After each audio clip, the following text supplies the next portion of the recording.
to the world's most extreme environments. From the Ethiopian highlands to the Mekong Basin, from remote Atlantic islands to the peaks of the Alps. Here, humans rise against all obstacles and put everything on the line as life hangs in the balance. Tonight at 7 on Arizona PBS. Explore new ideas and new worlds here on Arizona PBS, a community service of Arizona State University. Arizona PBS deeply appreciates every gift we receive, and we are proud to honor our Executive Society. These supporters believe in the mission of public television and are making a real impact in our community. If you would like to join the Executive Society, please call the number below or log on to azpbs.org to join. Thank you.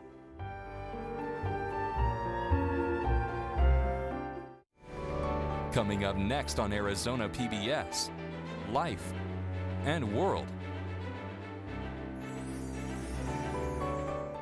PBS Online. Share, tweet, watch. Coming soon to Arizona PBS. I'm Ted Simons, host and managing editor of Arizona Horizon. The 2018 election season has arrived. Join us for primary and general election debates.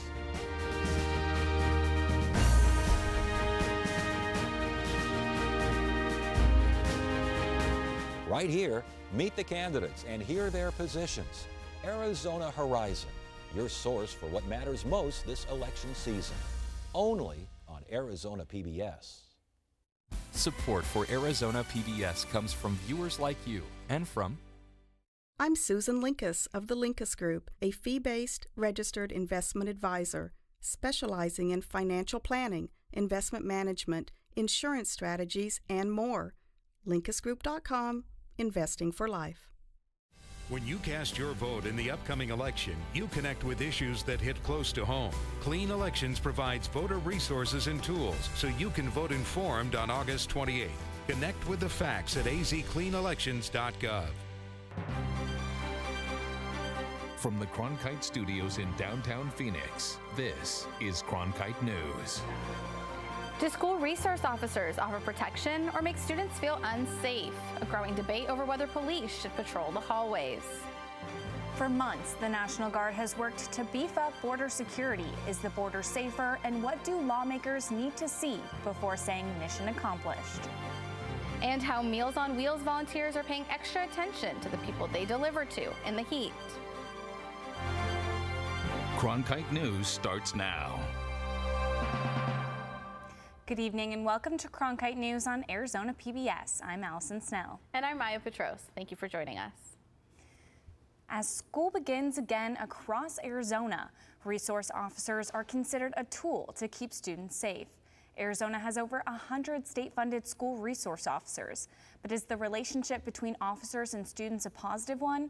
As Emily Richardson reports, a Phoenix human rights group is pushing a campaign called Cops Out of Campus. Members of the Puente human rights movement saw an increase in interest in activism among teenagers and decided to hold a youth power summit where they teach young adults about the school-to-prison pipeline and how to create change in their cities through movements like Cops Out of Campus.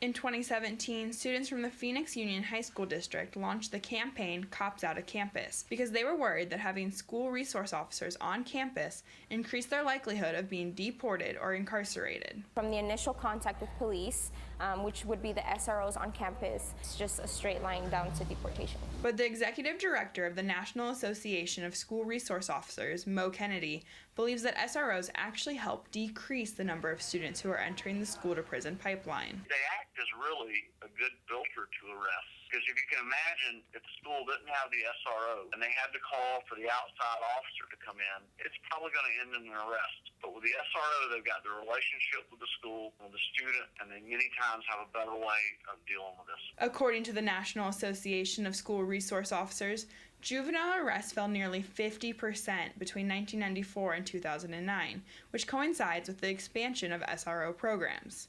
However, the Community Coalition says 70% of students involved in in-school arrests or referred to law enforcement are Black or Latino. Removing police from our schools, which is supposed to be another safe space for youth, would be a huge step. Good SRO's number one goal is to bridge the gap between law enforcement and youth.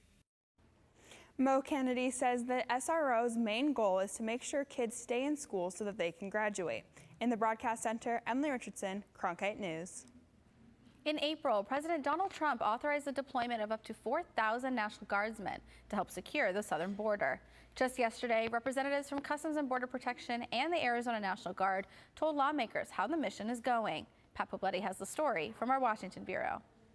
The chief Border Patrol agent in the Tucson sector did not mince words while testifying to Congress on the value of National Guardsmen at the border. I have seen what works to secure our borders, and I have seen what does not. And I know that having the support of committed and dedicated National Guardsmen gives our agents much needed help while we work to increase our staffing in CBP. Karish said the reinforcements provided by the National Guard were crucial to CBP's mission of protecting the border, especially at a time when Border Patrol is struggling to attract new recruits, a point stressed by Subcommittee Chair Martha McSally of Tucson. CBP is critically understaffed and remains well below its congressionally mandated staffing levels by more than 1,000 CBP officers and 1,900 Border Patrol agents. Combined with the growing crisis along the southwest border, this shortage has put our nation's security at risk. In April, President Donald Trump authorized the deployment of up to 4,000 National Guard troops to help reinforce border security, more than 600 of which are at the Arizona border. But Democrats at the hearing, including Subcommittee Ranking Member Filemon Vela of Texas, were quick to dismiss the notion of a wave of crime sweeping into the country from the south. To say that the border is lawless is a lie. Deploying National Guard personnel to the southern border is not new, but the circumstances for this deployment are unusual.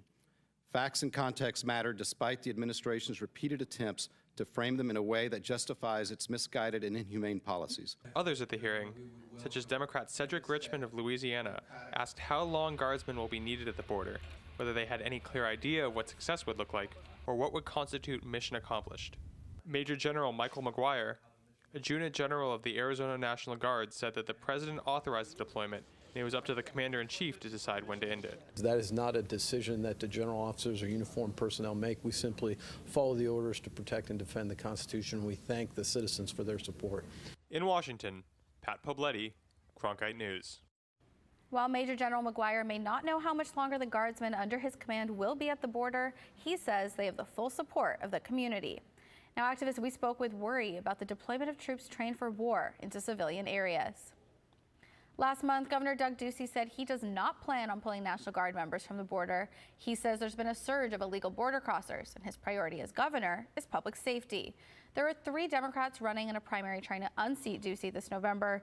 All 3 have said they want to remove National Guard troops from the border. President Trump is calling out his former attorney, Michael Cohen. Trump tweeted, "What kind of a lawyer would tape a client? So sad. Is this a first? Never heard of it before. Why was the tape so abruptly terminated while I was presumably saying positive things?" Cohen and Trump can be heard on the 2016 tape discussing how to buy the rights to a story from a former Playboy model about her alleged affair with Trump. The tape came to light as part of the U.S. Attorney's Office investigation into Cohen for his personal finance dealings. Trump's current lawyers say the audio shows no evidence of a crime. A mining company has been fined over $2.7 billion for contaminating a Yavapai County creek with arsenic. Baghdad Hillside was convicted of 3 felony violations relating to pollution. Back in 2014 and 2015, the company signed compliance agreements with the State Department of Environmental Quality. Those agreements were to develop a plan to stop the discharge of contaminants and to apply for environmental permits. No plan was ever submitted, and the discharge of pollutants did not stop. National parks face an almost $12 billion maintenance backlog, with about $500 million worth of those projects right here in Arizona. A bill to help make a dent in those projects was introduced today by 2 unlikely partners, as Danny Coble reports from our Washington bureau. An Arizona Democrat Raul Grijalva and Utah Republican Rob Bishop almost agree on nothing, but the two congressmen, the senior members of the House of Natural Resources Committee, both agreed today that something has to be done to close the $12 billion backlog on park maintenance.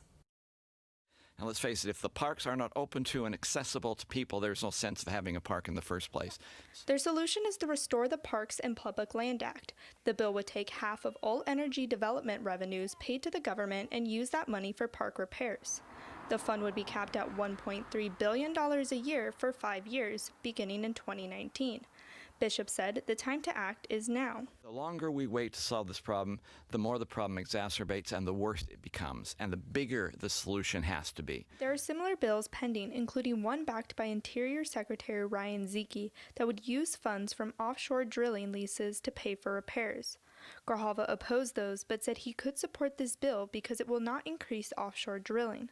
But he stressed that this is just a short-term solution to a long-time problem. But I do want to emphasize that this bill is a patch, not a permanent solution. Grijalva and Bishop joked about the fact that they almost never agree on policy issues and said that if they can agree on this bill, its chances of passage are good. I get along with him on a personal level. It's just that he's always wrong, which makes me worried about this one right now, Raul. But seriously, I really can't remember when the chairman and I have had a joint press conference. We've had dueling press conference, but we've not had a joint one. Bishop says that he expects some changes will be made to the bill, but both men are confident that the bill will pass the House intact. And they have been talking with a group of senators who they say are interested in jumping on board with the bill.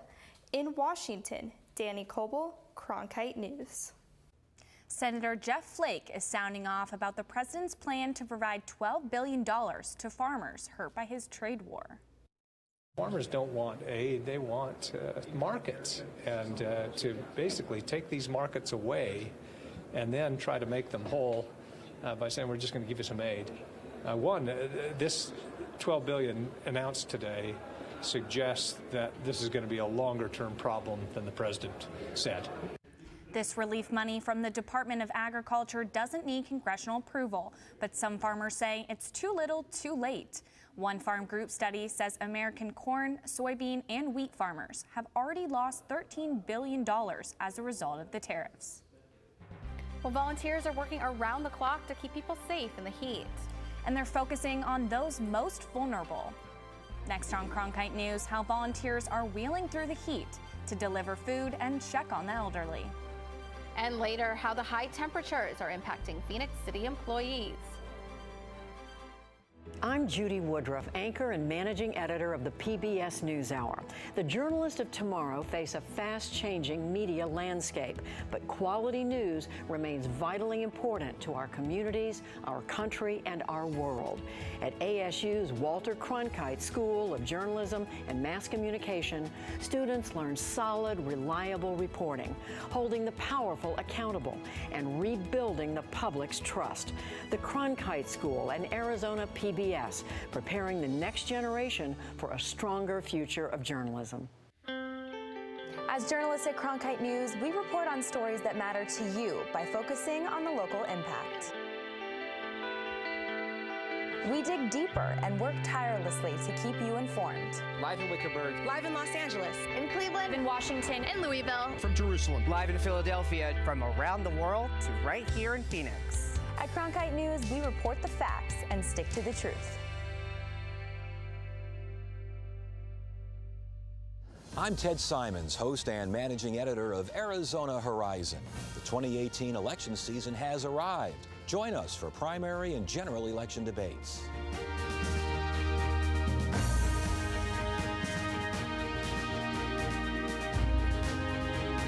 Right here, meet the candidates and hear their positions.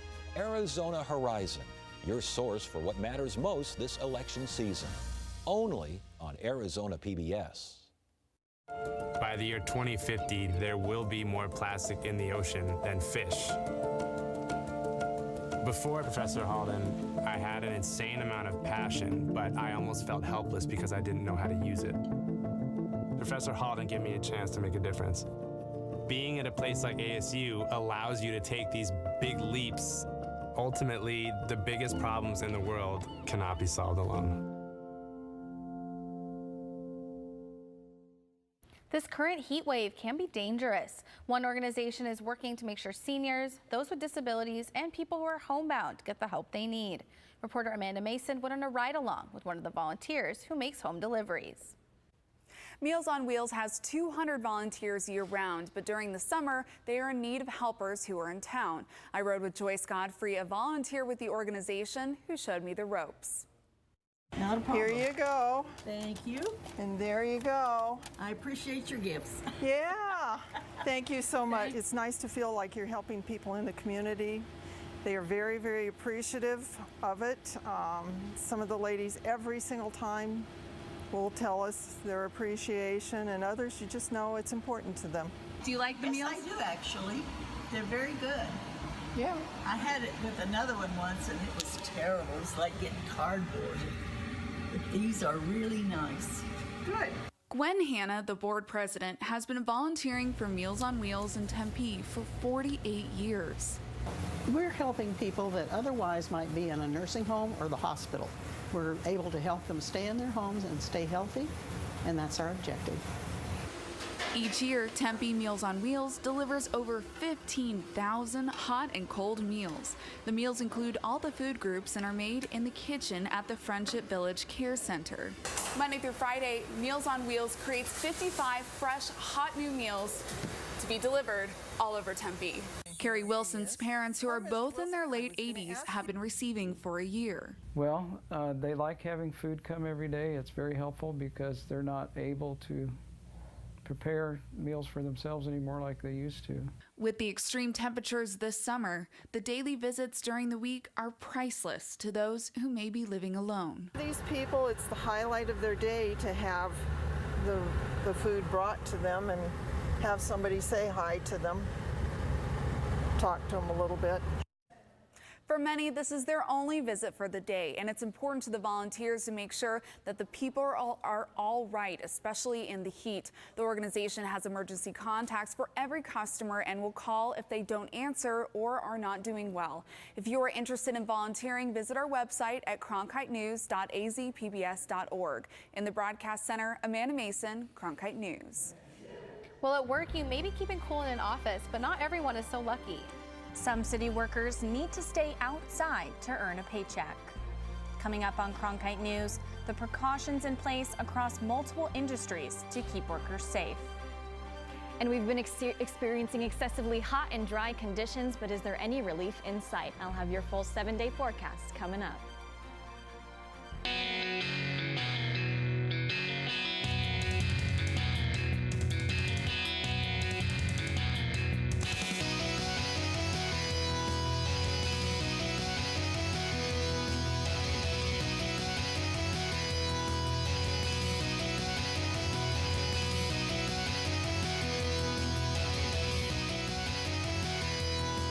Cronkite News, weeknights at 5 on Arizona PBS.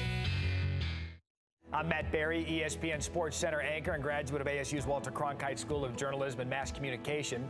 With its bachelor's and master's degrees in sports journalism, the Cronkite School is preparing the next generation of sports journalists to tell stories that matter, stories that excite, inspire, and inform. Cronkite immerses students in covering sports at all levels in one of the country's top sports markets. It's this hands-on experience under the guidance of award-winning sports media veterans that shape the top journalists of tomorrow.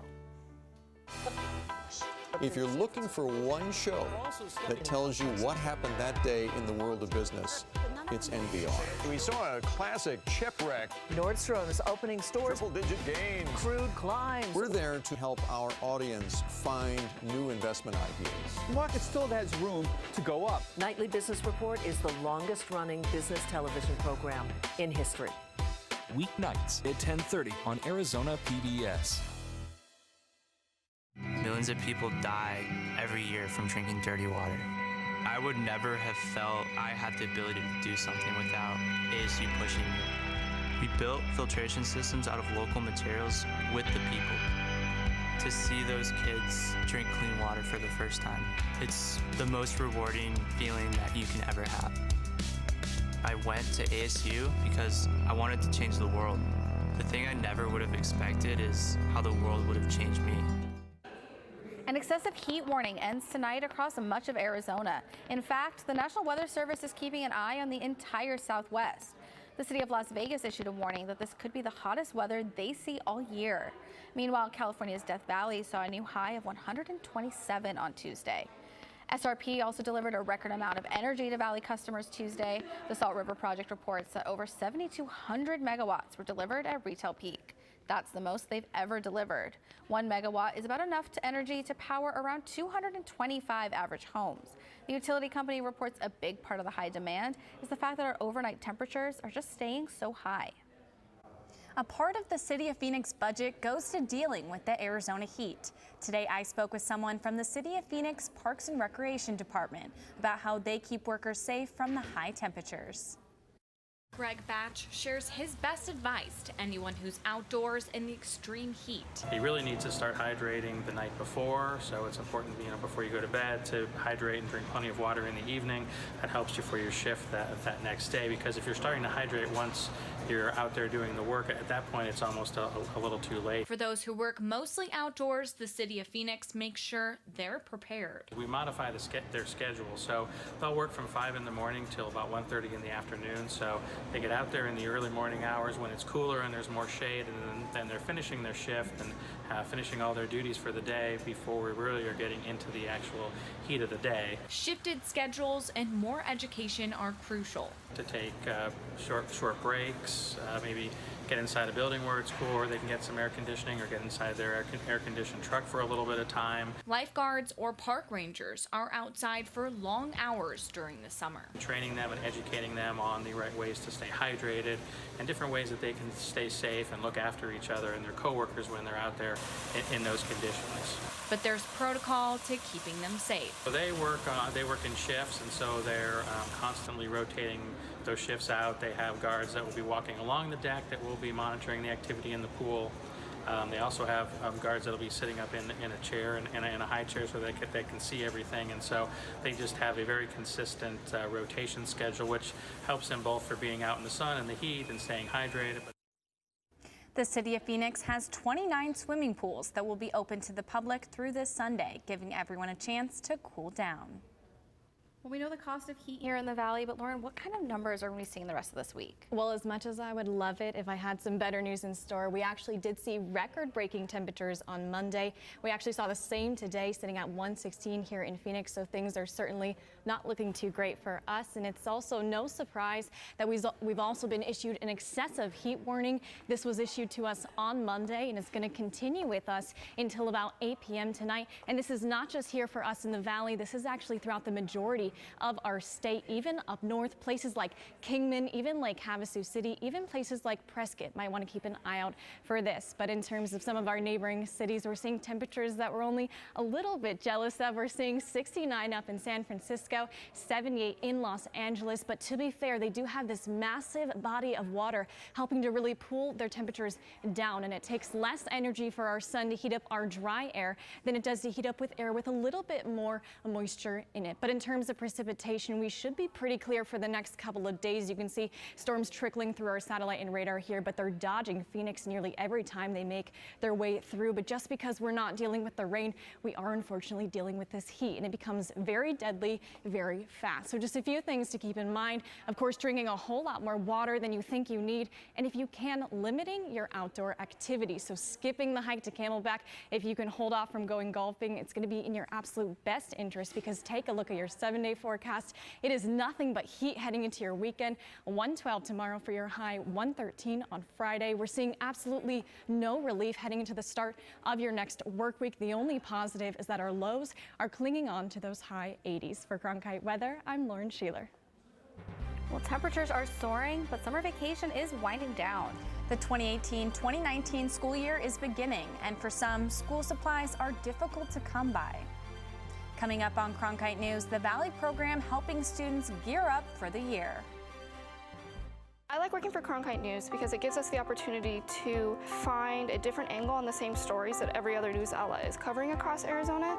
As students, we have the opportunity to cover issues in all across the state of Arizona. Gives me a good chance to sharpen my skills, improve my skills, learn the techniques in a newsroom and in the programs and teamwork and technology, getting me prepared for the real world. And at the same time, I think we do a great job, make some great stories, do great journalism for the city of Phoenix and the state of Arizona.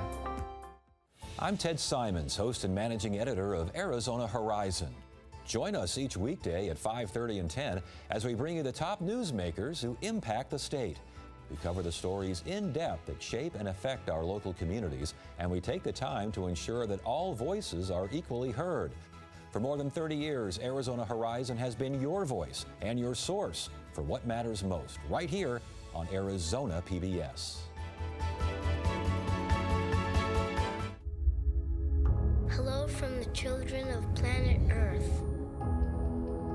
Exploring, it's the lifeblood of the mission. Human beings are a curious bunch. What are we going to see when we get really close? Just because an idea is crazy, it's not necessarily wrong. We were on our way. You don't get anywhere until you've tested the limits. That carries an intensity you can't imagine. You could hear people just, whoa. Oh my God, absolutely spectacular. It's a rush. We ask a lot of our heroes. We are at a remarkable moment. We're going farther than any exploration ever has.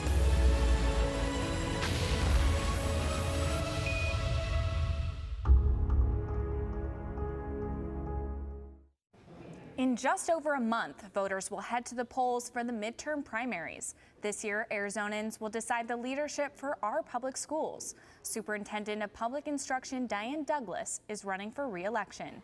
She faces 4 other candidates in the Republican primary and 2 Democratic candidates. The elections happen August 28th. A lawsuit was filed to stop the upcoming Invest in Ed initiative.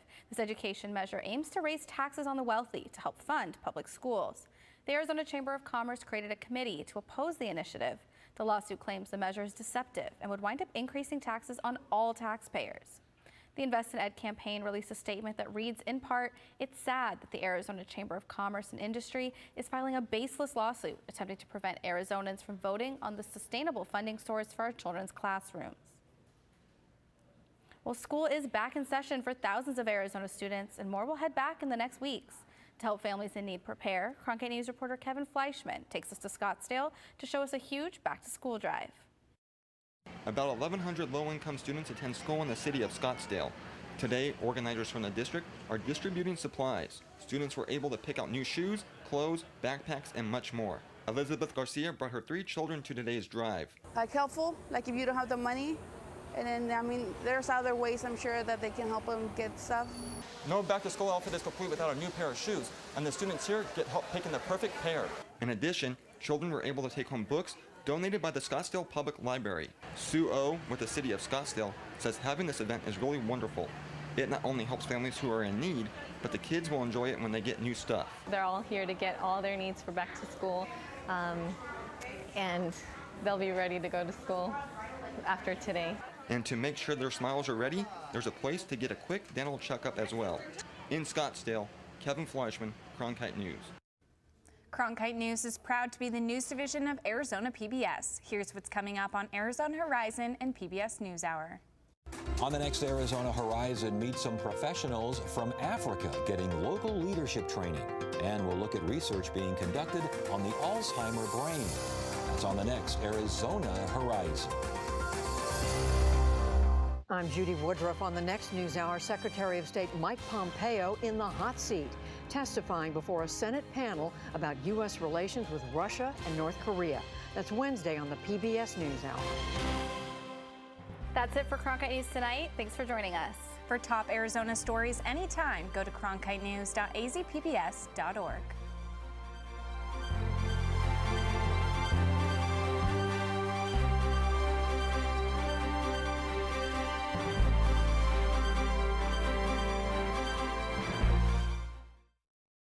Support for Arizona PBS comes from viewers like you and from AARP in Phoenix thinks today should be your day.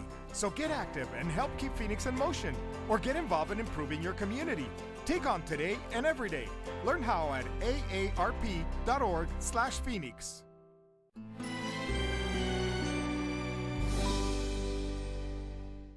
Earth's amazing natural resources.